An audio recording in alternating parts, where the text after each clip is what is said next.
que a mí me inquietó desde hace mucho el tema de aprender, aprender, aprender, pero y se le da mucho peso casi en las políticas, en muchos ámbitos, se habla de los alumnos, de aprender, de la tecnología, pero la verdad es que a mí a veces hasta me revuelve un poco el estómago que hablan muy poco de los maestros.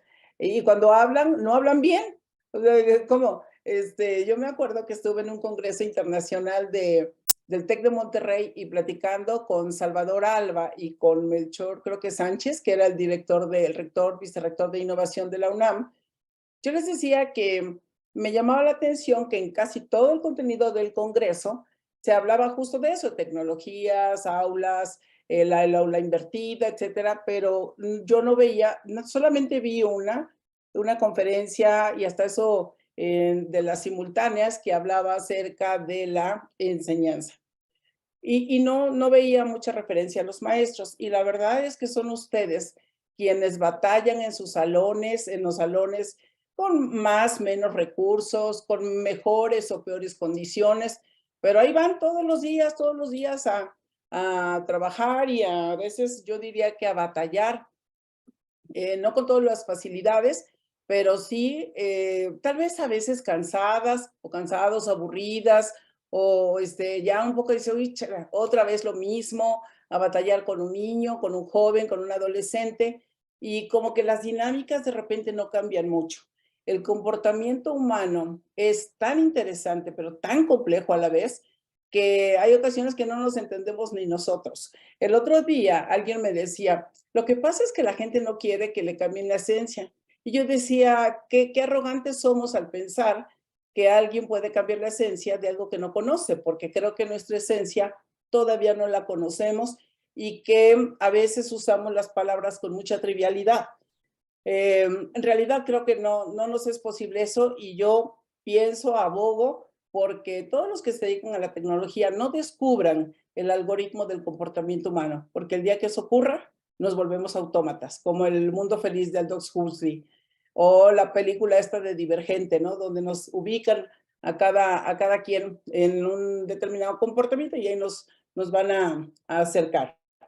Entonces, dicho lo anterior, a mí siempre me ha inquietado la enseñanza y voy a dar otro dato. Cuando yo era muy, pues yo creo que ya estaba en la facultad y que mi mamá quería estudiar terminó con muchos trabajos la secundaria y después la prepa, quería estudiarla y pues no, la tabla periódica de los elementos no se le daba, no la entendía y tuve la oportunidad de conocer al director de la educación de adultos en Veracruz.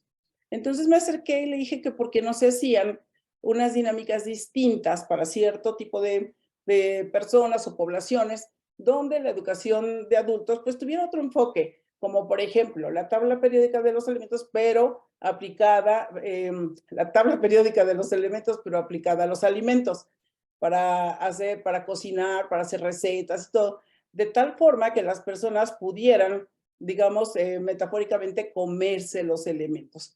Y pues me digo, no pasó nada, no hubo eco, no me supe hacer escuchar, como usted lo queramos ver, pero creo que lo más difícil es justo que todo aquello que enseñamos o que gran parte de lo que enseñamos se haga cuerpo, que eso es incorporar, ¿no? Que lo llevemos puesto en el pensamiento, que lo llevemos puesto en nuestro lenguaje, que lo llevemos puesto en el manejo de nuestras emociones.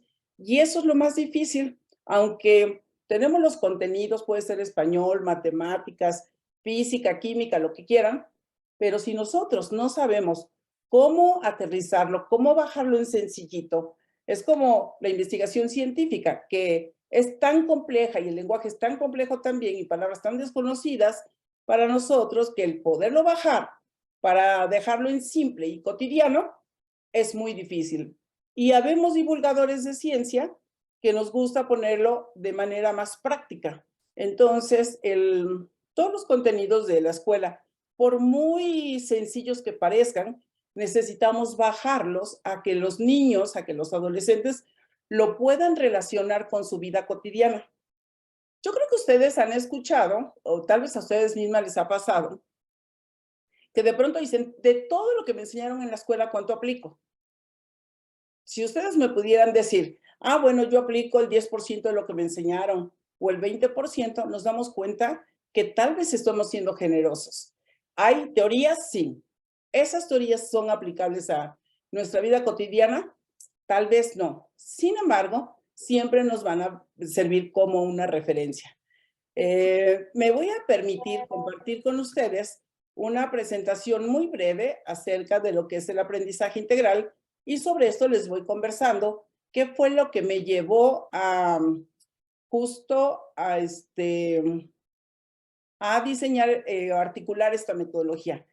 Pensar que hoy estamos creando cosas nuevas, que hoy estamos inventando el agua tibia, el hilo negro, no lo creo. Y eso fue en el pasado. Hoy hay tanto contenido y tantas cosas hechas que lo que necesitamos es tomar elementos para articular nuevas cosas. Esto que les digo es nuevo. No, esto lo hacen todas las personas. ¿Quién nos enseña algo de manera única? Nadie. ¿Cuáles son las 5 fuentes del comportamiento? Uno es la genética. Antes se decía que genio y figura hasta la sepultura, hoy sabemos que no es así. Hoy sabemos que nuestro comportamiento puede modificarse, incluso la tendencia o la predisposición a una determinada enfermedad se puede modificar. ¿Quién nos hizo notar eso? Ah, bueno, algunos estudios de epigenética y de neurogénesis. También nos dijeron que ya no íbamos a tener más conexiones neuronales en cierta etapa de la vida. Y con la neurogénesis se descubrió que no es verdad, que se siguen haciendo conexiones. Y hace poco leí un estudio que me parece muy interesante, que incluso voy a profundizar en él, porque se descubrió que en la base de nuestro cerebro hay como unos asientos neuronales que están ahí como listos para ser tocados. Y yo me imaginé como esas peceras donde podemos ver las plantitas que ponen que se están moviendo con el movimiento del agua, con el movimiento del oxígeno, que se están moviendo y así me imagino que tenemos varias neuronas. ¿Qué va a pasar con ellas con el paso del tiempo? No lo sé, pero lo que sí sé es que ya descubrieron que tenemos otra reserva de neuronas y eso me parece muy, muy interesante. ¿Qué pasa conmigo y el aprendizaje integral? Nace desde el aprendizaje del inglés. Yo nunca fui a una escuela de inglés particular, no fui a escuela privada en la secundaria, pero ya después la prepa y la universidad fue pública. Y uno tiene que pasar para tener la licenciatura, pues tenemos que pasar un idioma, ¿no? Tenemos que aprobar un idioma. Y el inglés siempre me ha gustado, pero por supuesto que nunca lo estudié de manera formal. Entonces, me empecé a interesar mucho por eso y me fui a Estados Unidos a un congreso y yo decía, no, yo sí sé manejar el inglés. Cuando llegué allá me di cuenta que no, que se me dificultaba mucho, lo entendía un poco y cuando cambiaba el acento ya no lo entendía nada. Entonces me contacté con varias personas para ver metodologías de enseñanza de inglés y ahí fue donde encontré el método de aprendizaje acelerado, que en realidad así le pusieron en Estados Unidos, pero no se llama así, es Sugestopedia. La Sugestopedia fue desarrollada por Georgie Lozano y entonces me empiezo a vincular muchísimo con ello. Incluso estuve trayendo maestros de Estados Unidos y de Australia para que impartieran cursos de inglés con ese método. Con base en esas experiencias es que observaba qué pasaba en los adultos. Ellos, por ejemplo, vivían la experiencia en 72 horas y ellos empezaban a fluir en inglés. A mí también me pasó. Y el fluir sin pena, fluir cometiendo errores, fue mucho más fácil. Pero había una gran cantidad de ejercicios que se hacen ahí en esa metodología que al final le preguntaba a la gente cómo se sentían y fíjense que pasaba algo muy curioso, no se daban cuenta de que lo que habían pues expresado, si no aprendido, si expresado, si sacado, fue a causa de la metodología. Entonces decían, bueno, sí, me divertí, pero no aprendí tanto. Entonces, eso me llevó a la tarea de empezar a documentar la metodología, el paso a paso, y no tan solo usarlo para la enseñanza del inglés, sino para cualquier tipo de materia. Y es por eso que hoy tenemos el aprendizaje integral. Muchos de los elementos que ahí se usaban y otros que yo fui agregando con el paso del tiempo, tienen que ver con estudios de neurociencias. ¿Qué si el hemisferio izquierdo? ¿Qué si el hemisferio derecho? ¿Qué si la memoria? ¿Qué si todo eso? Bueno, eran temas que teníamos que entender y saber para poder comprender cómo funciona el ser humano, cómo funciona uno y cómo funciona en el proceso de comunicación, porque el proceso de enseñanza-aprendizaje tiene que ver con comunicación, tiene que ver con conexión, tiene que ver con ese vínculo que nosotros podemos establecer con nuestros alumnos. Entonces, es por eso que nace aprendizaje integral con la idea de innovar los estilos de enseñanza. Había un problema que resolver y todavía lo tenemos. Es la incompetencia que tenemos nosotros para asegurar la permanencia de un conocimiento en cada persona. ¿Cuánto de lo que tú enseñas se queda en tus alumnos? Quien diga que logra el 80, el 60%, eso es pues muy atrevido, ¿no? Decirlo. O pensar que un alumno, porque saque 10 en un examen, eso ya me garantiza que tiene el 100% de lo que yo le enseñé, también es mentira, porque en el examen solamente le voy a hacer X número de preguntas y eso no me garantiza que la persona haya aprendido. Que es el que las recuerda para responder un examen, eso es una cosa, pero eso no me garantiza el aprendizaje, porque va a pasar el tiempo y tal vez la persona ya ni se acuerde cómo se hace. Entonces, el problema a resolver es este: ¿cómo nos podemos volver cada vez más competentes para asegurar que haya permanencia o la mayor cantidad de permanencia de conocimiento en cada persona, en cada alumno? ¿Qué pasa con la enseñanza? Viene un nuevo enfoque. De pronto nos empiezan a decir que nosotros tenemos que enseñar de acuerdo al estilo de aprendizaje de los alumnos. Y podemos ver el método Kolb o podemos ver cualquiera de estas propuestas que nos dicen que si es más lógico estructurar relacional o creativo el alumno o el maestro, o que si es más, no sé, más de concreción, más de experiencias concretas, o que le gusta más la práctica o resolver problemas. Cualquiera de estas es útil. La cuestión es que esa motivación que a mí en lo personal me generó es que habitualmente no somos conscientes de todo lo que aprendemos, excepto que tengamos una evaluación mm, mucho más detallada, mucho más precisa, y que seamos rigurosos en que lo que enseñemos lo vayamos evaluando. Pero no nada más una vez, sino que lo evaluemos 2 o 3 veces en el transcurso del tiempo. Porque nosotros enseñamos algo, lo evaluamos, vamos a otra cosa, la evaluamos, pero después nos regresamos para evaluar toda la línea de contenido. Entonces, ¿qué sucede ahí? ¿Cómo me di cuenta de esto? Porque en los cursos que nosotros dábamos, tanto para maestros como para gente de empresa, enseñábamos un montón de contenido. Y al final decíamos, bueno, ¿cuánto la gente se acuerda? Y yo creo que a ustedes les ha pasado que empieza uno a preguntar y la mayoría del grupo se queda callado, uno que otro es el que destaca participando, pero no tenemos como esa sensación de que logramos muchísimo con los alumnos.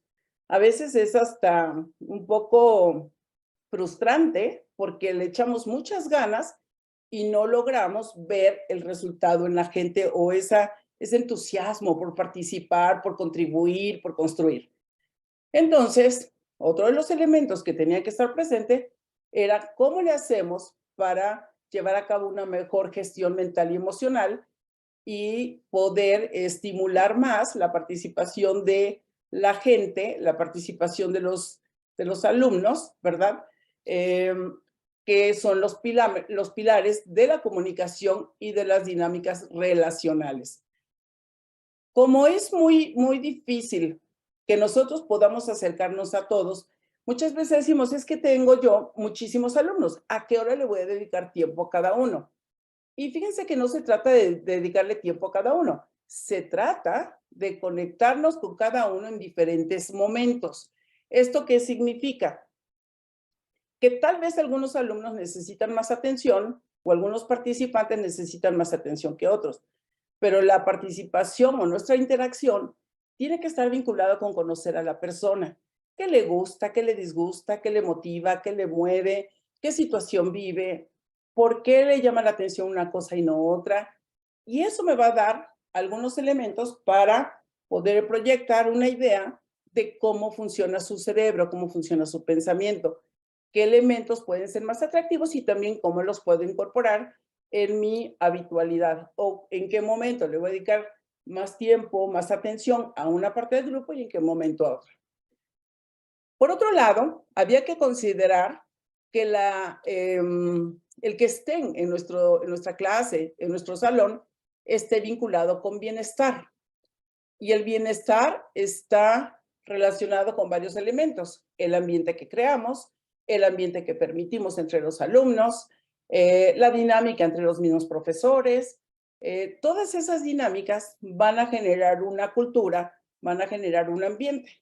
¿Y cómo le hacemos para que en nuestra escuela, en nuestro salón, en nuestra empresa o en nuestra familia, porque cada una de estas es una organización, nosotros podamos tener la certeza de que estamos, de alguna forma, contribuyendo a que haya una mejor calidad de relación, de comunicación?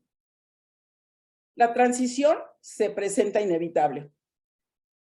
Antes teníamos un mundo sin conciencia plena de lo que era el aprender. Sin embargo, hubo muchas personas que destacaron. A lo largo de la historia podemos encontrar científicos o gente talentosa, gente brillante, que ha aportado mucho, mucho a la historia, a la innovación, a la física, a las matemáticas, la medicina, la tecnología, etcétera. Se viene otra temporada y nos vamos encontrando con cambios obligados por las circunstancias, circunstancias políticas, sociales, gubernamentales, económicas, que van haciendo que cambiemos. Esta última etapa es una nueva era educativa que está basada en las neurociencias y en la tecnología. La pandemia nos mostró la necesidad de saber más de tecnología y también de neurociencias de comportamiento humano.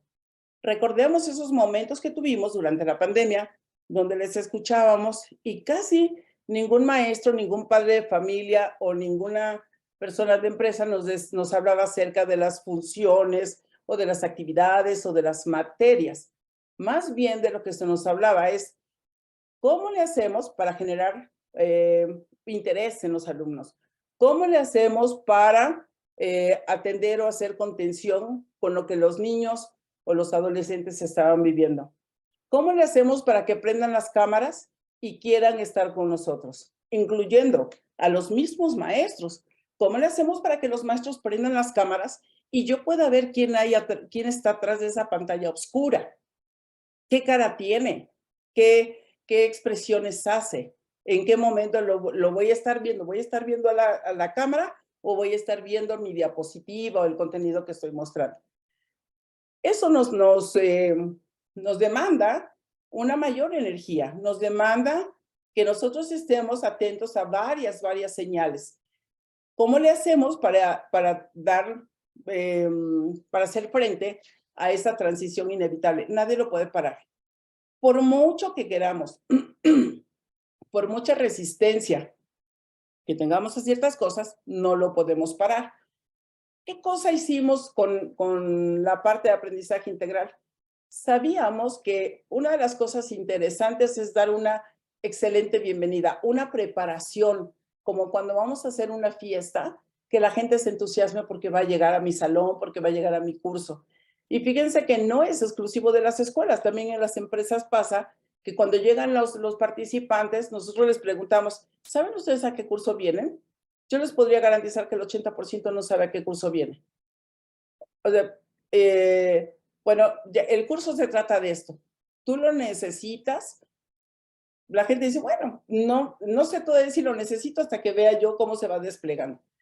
Entonces, la bienvenida se tiene que hacer con antelación. Qué padre sería que ustedes pudieran mandarle a sus alumnos, antes de que se inscriban al curso, antes de que inicien las clases, que ustedes les pudieran mandar una carta de bienvenida a sus alumnos, una carta de invitación, una carta de estimulación, como cuando mandas una invitación para una fiesta. Cuando yo recibo la invitación para una fiesta o para un evento, me voy preparando, qué me voy a poner, qué me voy a llevar, qué esto, qué lo otro. Voy generando una expectativa. Si bien eso no lo podemos hacer con antelación, sí lo podemos hacer cuando llegan a nuestro salón de clases. ¿Qué tipo de bienvenida le dan a sus alumnos? Eso es muy relevante. Va a ser la diferencia entre sentir que yo llego a un espacio de confianza, que yo llego a un espacio donde me voy a poder expresar, que yo llego a un espacio donde alguien me va a escuchar, o llego a un espacio donde eso va a ser rígido, va a ser aburrido. ¿Cómo va a ser? Eso lo deciden ustedes. En el caso de aprendizaje integral, vamos cambiando, no siempre se reciben igual a los participantes. Nosotros vamos a tener algunos elementos, vamos a tener dulces, vamos a tener cosas para satisfacer los 5 sentidos. Sería sensacional poder satisfacer nuestros 32 sentidos. Dado que eso no es posible, por lo menos nos ocupamos de 5. ¿Qué le vamos a dar al gusto? ¿Qué le vamos a dar al olfato, al tacto, a la vista y al oído? Entonces, esta bienvenida que nosotros diseñamos debe estar pensada para estimular los 5. ¿Por qué? Más allá de que si hay más visuales, más auditivos, más kinestésicos, habemos de todo. Los 5 sentidos se activan, no en la misma proporción y no en la misma ruta. Cada quien tiene un mapa de ruta. Habrá alguien que active primero la parte visual y de ahí conecta a todos los demás. Habrá quien active primero la parte gustativa y luego activa a todos los demás. Siempre se van a activar todos. Por eso cuando dicen que hay aprendizaje visual y que hay aprendizaje auditivo, eso está comprobadísimo que no es cierto, eso es un mito. El aprendizaje no se da ahí. Por el proceso de la percepción se da el acceso, la entrada y salida de información. Luego, ¿qué hicimos? ¿Qué platicamos aquí en el aprendizaje integral? ¿Cómo se da la evolución? ¿De dónde nace el aprendizaje integral? ¿Quiénes trabajaron antes? ¿Quiénes fueron nuestros antecesores? ¿Y de dónde nosotros estamos tomando la información para reacomodarla y ponerlo en un formato sencillo, en un formato accesible? Entonces, contar un poquito el cuento de cómo nace la escuela, cómo nace tu materia, la materia que va a ser principal, quiénes fueron los primeros, pero contarla de manera interesante, a manera de cuento. A todos nos encantan los chismes y a todos nos encantan los cuentos. Entonces, pero el cuento me va a interesar dependiendo de cómo lo cuento. Y si no sé contar los cuentos, entonces es más difícil.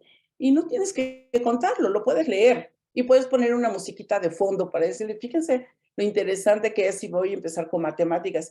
¿Quiénes inventaron las matemáticas? Y ustedes podrán decir, oye, pero ya estamos en cuarto de primaria, ya deberían de saber. ¿Quién se lo enseñó? No lo sabemos.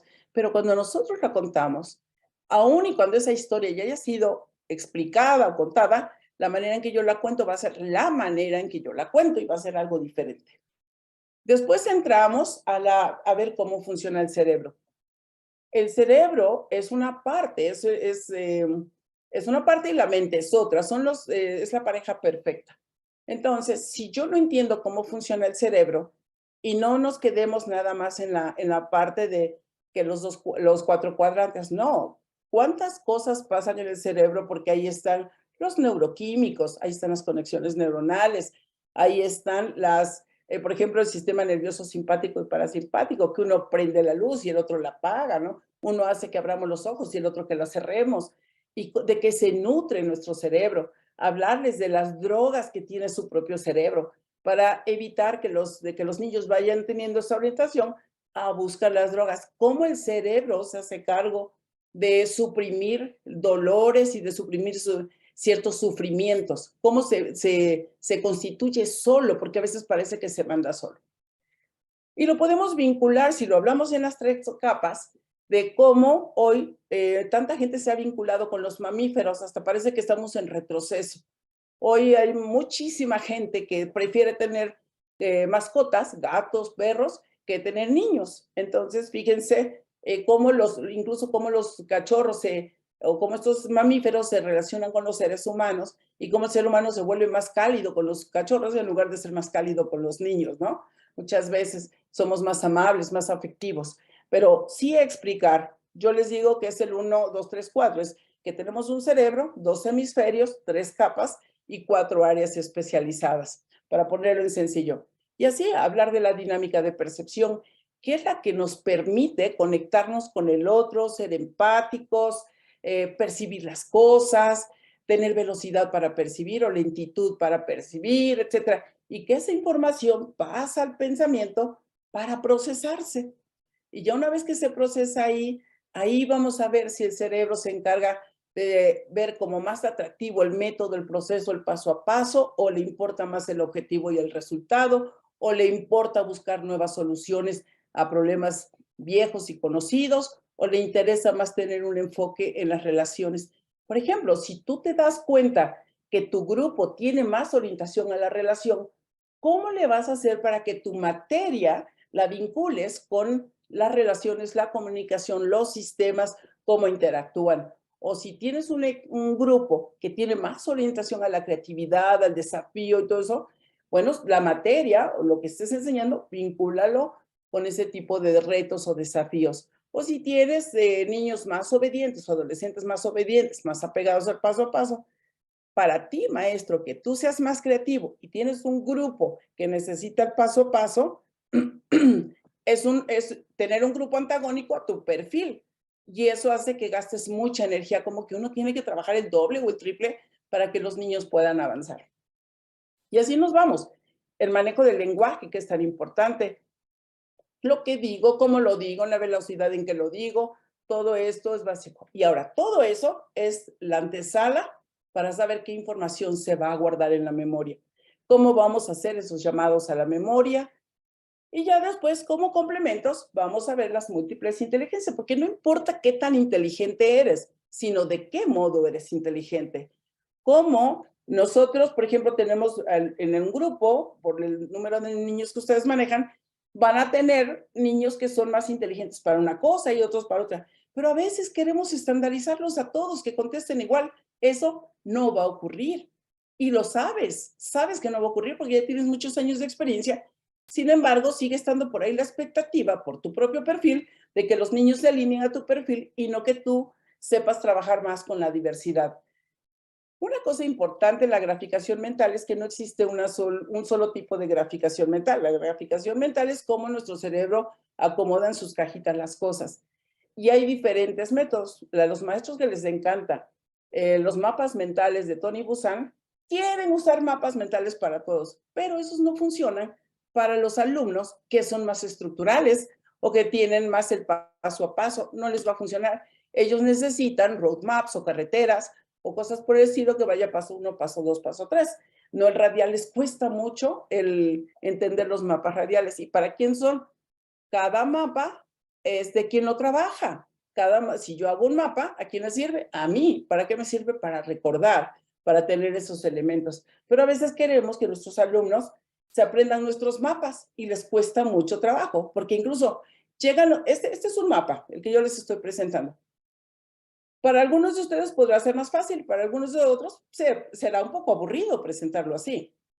Y de ahí, ¿cómo integro la corporalidad, el movimiento, la gestualidad, las expresiones? ¿Qué cosa tengo que hacer con eso? Y hablando de corporalidad, a propósito de esta temporada, que tenemos la agresividad como una energía muy intensa en muchos niños, yo les sugeriría que en trabajo de corporalidad, casi al entrar en las mañanas, todos griten, todos juntos, griten 3 veces. Ese grito agudo que sale desde el estómago, no de la garganta, que sale desde el estómago, hagan que griten, inhalan, gritan, todos juntos, y luego exhalan y les dicen, sientan la vibración de tu cuerpo, date cuenta de lo que le está pasando a tu cuerpo. ¿Qué va a hacer con eso? Ustedes van a ayudar a que esos niños liberen cualquier tipo de tensión que traigan desde casa. Les va a ayudar porque va a disponer más su atención para lo que tengan que trabajar. Y ya de ahí incorporar una gran cantidad de recursos, dinámicas, como por ejemplo pueden ser las metáforas, las canciones. Hay una gran cantidad de cursos básicos con papeles y no sé qué, pero también digitales como Kahoot y tenemos un repertorio enorme de recursos que nosotros podemos utilizar. Y en la metodología, ya después que vimos todo eso, ahora sí lo ponemos en una clase muestra donde nuestros alumnos trabajan un tema difícil de enseñar o un tema difícil de aprender, eligen algunos elementos de todo esto que vimos y van a rediseñar su tema. Esa es la manera en que nosotros llevamos a cabo la metodología de aprendizaje integral. ¿Cuáles son los beneficios para la institución educativa? Ser reconocida por integrar innovaciones pedagógicas que en el mercado suelen ser muy bien apreciadas. Para los maestros, ser valorado como un profesional de vanguardia. Aquel que siempre trae algo nuevo o que le dice a los alumnos, trae algo nuevo y lo vamos a echar a andar y lo vamos a probar, hace que los niños se interesen más por participar.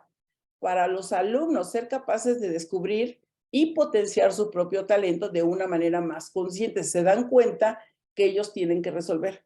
Al final, ¿qué es lo que tenemos que enseñarle a nuestros alumnos, como a nuestros hijos o colaboradores? A resolver problemas.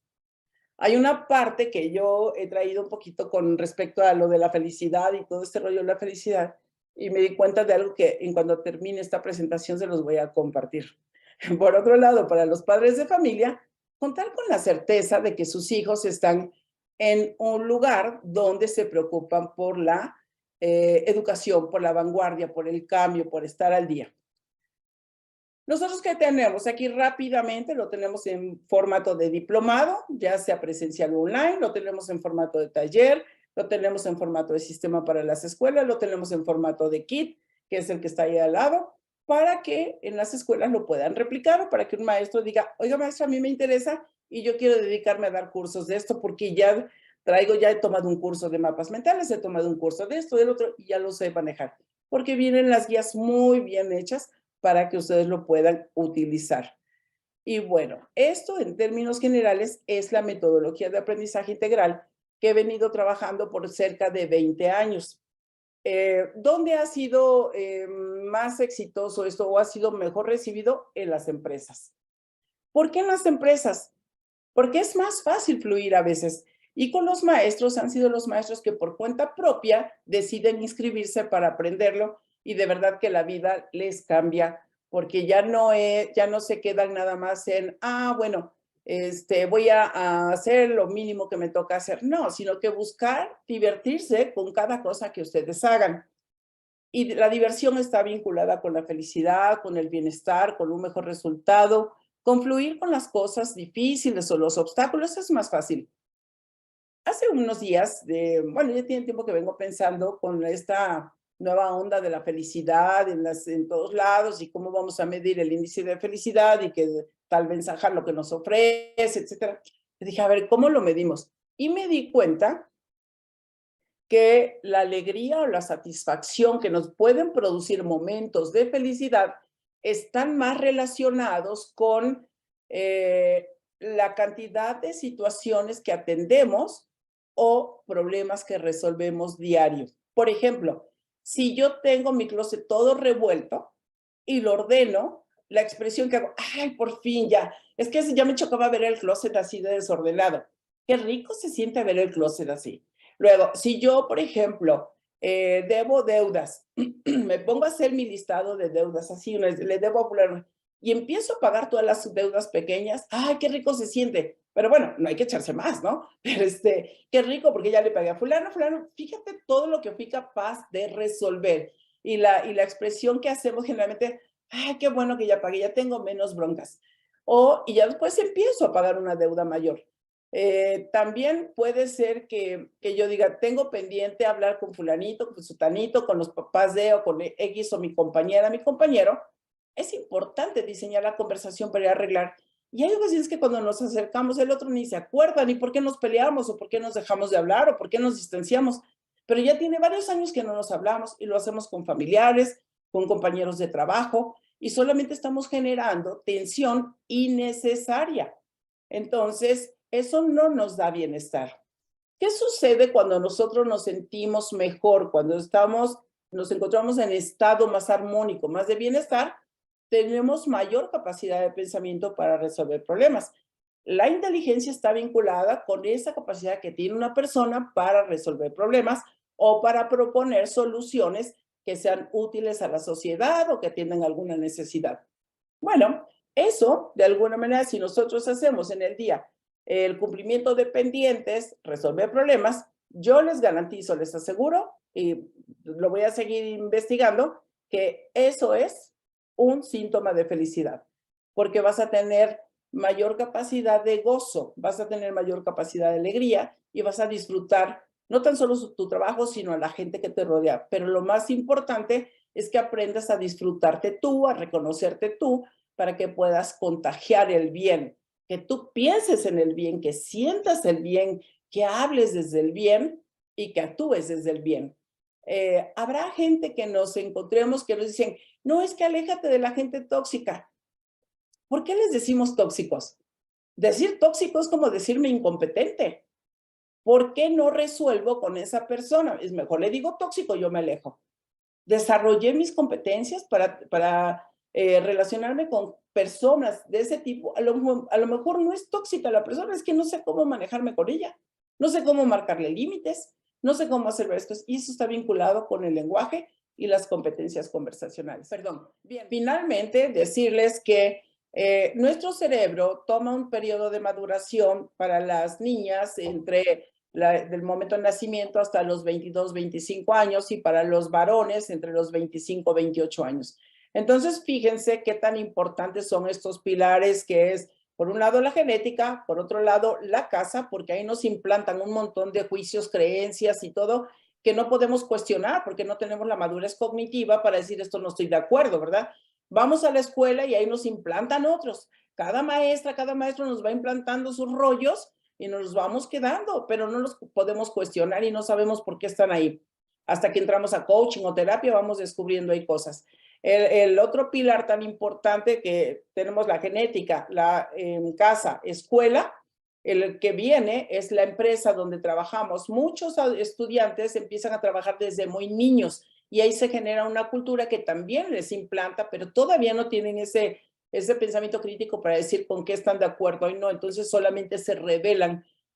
Y el quinto, la quinta fuente del comportamiento humano tiene que ver el contexto, cómo la pandemia nos retó o cómo las situaciones, por ejemplo, como crimen organizado, todo lo que nos rodea en nuestro entorno, va a demandar de nosotros un tipo de respuesta. Entonces, eso va configurando el comportamiento humano. Por eso es tan importante que nosotros nos demos cuenta de la responsabilidad tan grande que tenemos de la sociedad que hoy estamos enfrentando. ¿Qué hemos hecho? Padres de familia y maestros en todo esto, los primeros jefes que reciben a esos jóvenes para su trabajo. Cuando alguien dice a los millennials o los centennials que les dicen de cristal, de mazapán, y perdónenme la expresión, pero digo, ¿quién chingados formó a esos chamacos? Pues nosotros, ¿no? Entonces, ¿por qué los estamos minimizando, los estamos vulnerando de esa manera, como diciendo son frágiles? No, porque hoy ellos tienen la libertad de expresar lo que piensan, lo que sienten, cosa que antes no se hacía, no se permitía. Y hoy se tiene esa libertad. Y cuando se tiene esa libertad y la usan, nosotros los criticamos porque están hablando acerca de lo que les ocurre, lo que sienten. Eso nos lleva a muchas confusiones, porque no estamos dando marcos rectores para que ellos puedan tener ese pensamiento crítico y por eso vemos esos bandazos de feminismo, de machismo y de un montón de cosas. Si queremos reordenar nuestra sociedad, ¿a quiénes nos toca? Pues principalmente a padres y maestros, no hay más, y a los primeros jefes. Así que con eso cierro. Pati, agradezco como siempre la invitación, maestros, maestras.